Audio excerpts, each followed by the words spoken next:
दोस्तों नमस्कार। इसका कार्य कौन देगा? एक मनुष्य की मृत्यु हो चुकी और बोलने लगा एक बानिया कि इसका कर्ज कौन चुकाएगा। तो बहुत पुराने समय की बात है कि एक गांव में एक भले आदमी गंगाराम जी का देहांत हो गया था। तो जैसे ही उस आदमी के परिवार में उसका आर्थिक हो गया तो सम्मान साथ ले जाने लगे। दोस्तों तभी अचानक से एक मोटा ताजा सेठ आया। उस अर्थी के एक पाँव को पकड़ लिया और बोला कि मरने वाले इस गंगाराम से 2 लाख रुपए कर्जे मांगता हूँ। इसके कहने लगा इसके 2 लाख रुपए कौन देगा? तो 2 लाख रुपये नहीं दे तो उसके अर्थी का पाँव पकड़ लिया। इसलिए पहले मुझे मेरे पैसे दवा दो, तभी इसकी अर्थी को सम्मान से ले जाने दूंगा। अब तमाम लोग तमाशा देख रहे थे। तभी उनके तीनों बेटे में से कहा कि तुम्हारा कर्जा नहीं देंगे। पिताजी का कर्जा पिताजी से जाने, और वैसे भी अब वो तो इस दुनिया में रहे ही नहीं। अगर तुम्हारे इनकी अर्थी ले जाना है तो ले जाइए। ये सुनकर पूरे गांव के हैरान हुए।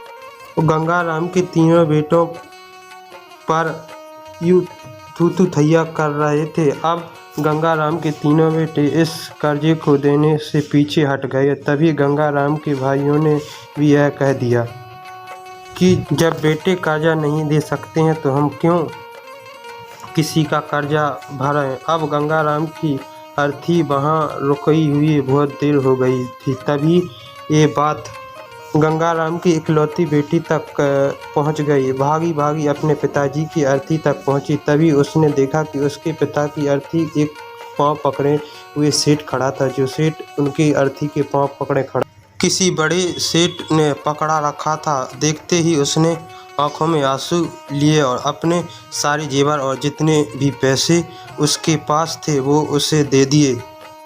और फिर उस सेठ के आगे हाथ जोड़ते हुए ये कहा कि सेठ, अगर ये आप जेवर बेचकर भी आप कर्जा पूरा न हो पाए तो खुद आपको सारी कर्जा चुकाऊंगी। कहने लगी, एक जेवर से भी मेरा कर्जा नहीं आपका चुकता तो हम भी आपका सारा कर्जा चुकाएंगे। इसके बाद कहने लगी, मगर इस समय मेरे पिताजी की अंतिम यात्रा को मत रोकें।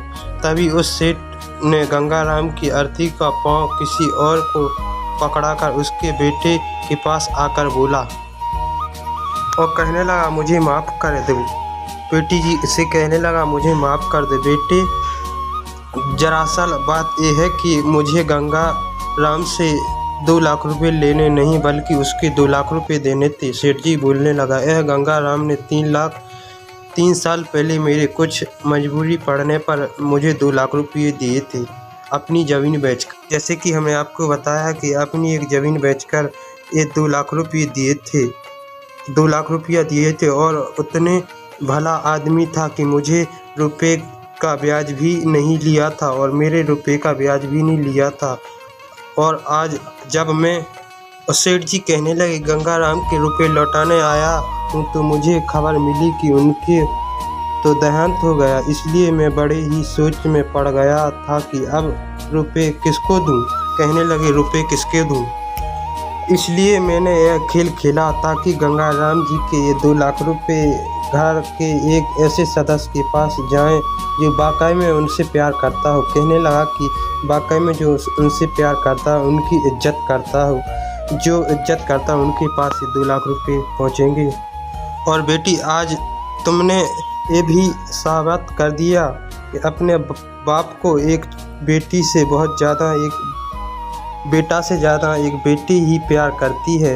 इसलिए मैं आपके लिए ये 2 लाख रुपये आपके लिए देता हूँ, मैं तुम्हें सौंपता हूँ। काश तुम जैसी बेटी हर घर में हो जो अपने पिता की इतनी इज्जत करती हो। ये सब देखकर गंगाराम के बेटे और भाई के सिर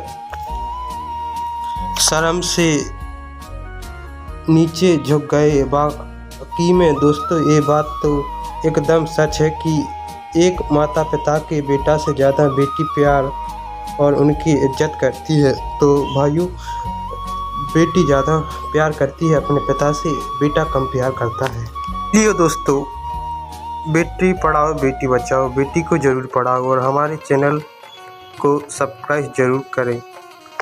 दोस्तों कमेंट करके बताएं ये वीडियो कैसी बनी, अगली वीडियो हम किस प्रकार की बनाएं, आप कमेंट में ज़रूर बताएं। मिलते हैं दोस्तों अगले वीडियो में। जय हिंद जय भारत।